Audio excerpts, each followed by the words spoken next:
আজি মই আপোনালোকক কম 100 কুকুৰা আৰু 100 যদি হাঁহ পালন কৰে আপোনালোকে কিমান ইনকাম কৰিব পাৰিব, আপোনালোকক কিমান প্ৰফিট হ'ব।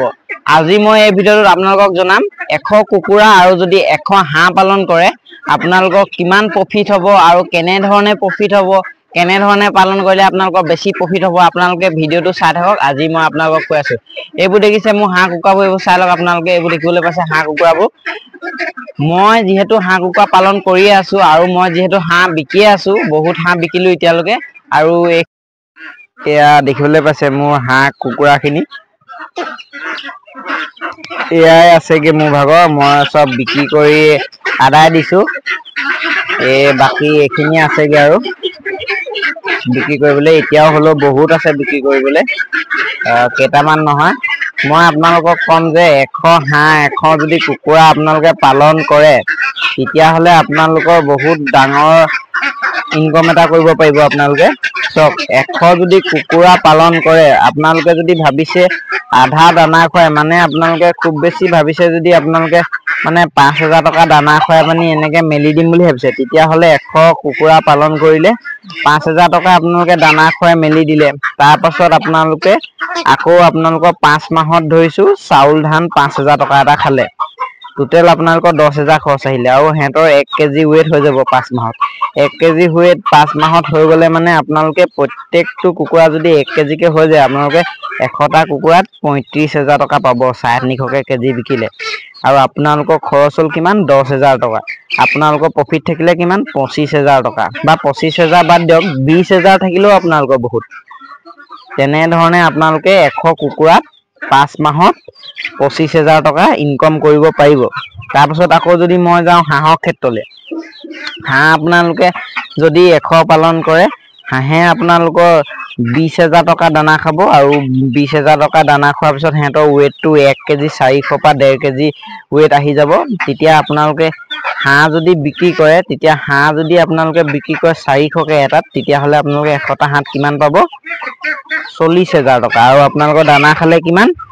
20000 টকা। তেনেধৰণে আপোনালোকৰ প্ৰফিট থাকিলে কিমান? তেনেকে চাবলৈ গ'লে আপোনালোকৰ প্ৰফিট থাকিলে 20000 টকা, আৰু 20000 টকা দানা খালে। তেনেধৰণে আপোনালোকে হাঁহ কুকুৰা পালন কৰি থাকিব পাৰে আৰু ধুনীয়া এটা ইনকম কৰি থাকিব পাৰে। মই এনেধৰণে হাঁহ কুকুৰা পালন কৰি ইনকম কৰি আছো।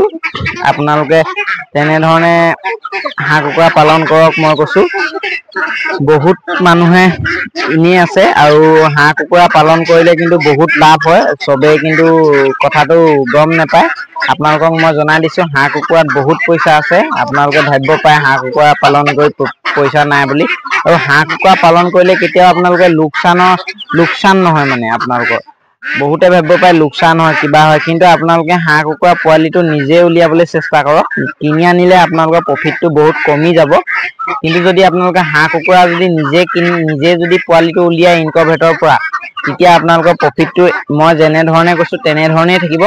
যদি আপোনালোকে পোৱালিটো যদি কিনি আনে, তেতিয়া প্ৰত্যেকতে আপোনালোকৰ 5000কে আকৌ বেছিকে সোমাই যাব যদি পোৱালিটো কিনি আনে। আৰু যদি পোৱালিটো কিনি নানে, তেতিয়াহ'লে মই যিটো আপোনালোকক ক'লো যে আপোনালোকৰ কুকুৰাত 25000 লাভ হ'ব, তাৰপিছত হাঁহত 20000 লাভ হ'ব, টোটেল কিমান হ'ল আপোনালোকৰ 45000 টকা। আপোনালোকে কিমান ইনকম কৰিলে? 100 কুকুৰা হাঁহ পালন কৰি 45000, মানে 100 হাঁহ 100 কুকুৰা 200, টোটেল হাঁহ কুকুৰা মিলাই 200 পালন কৰি আপোনালোকে কিমান ইনকম কৰিব পাৰিলে? 45000 টকা। এনেধৰণে আপোনালোকে হাঁহ কুকুৰা পালন কৰি ধুনীয়াকে ইনকম এটা কৰিব পাৰে। আপোনালোকৰ ধৰি লৈছো 5 মাহতে ধৰি লৈছো, 5 মাহত 45000 টকা। আপোনালোকে ভাবি চাওক, এনেই থকাতকৈ আপোনালোকে 5 মাহত 45000 টকা ইনকম কৰিব পাৰে। আৰু যদি তাতকৈ আপোনালোকৰ বেছি ইনকম কৰিবলৈ মন আছে, তেতিয়াহ'লে আপোনালোকে হাঁহ 200 কুকুৰা 200 পুহি লওক।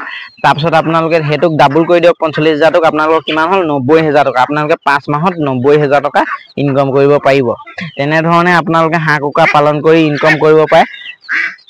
মই কেনেধৰণে কৰি আছো আপোনালোকে দেখিব পাৰিছেই। আপোনালোকেও তেনেধৰণে হাঁহ কুকুৰা পালন কৰি পিনি ধুনীয়াকে এখন ঘৰ চলিব পাৰে। মই আজি আপোনালোকক বৰ বিশেষ নকওঁ, আজি ইয়াকে ক'লো। কিন্তু এইকেইটা হাঁহ দেখিবলৈ পাইছে মই কিনি অনা হাঁহ, ডিঙি দীঘল এইকেইটা অলপ জাতটো বেয়া আহিলে।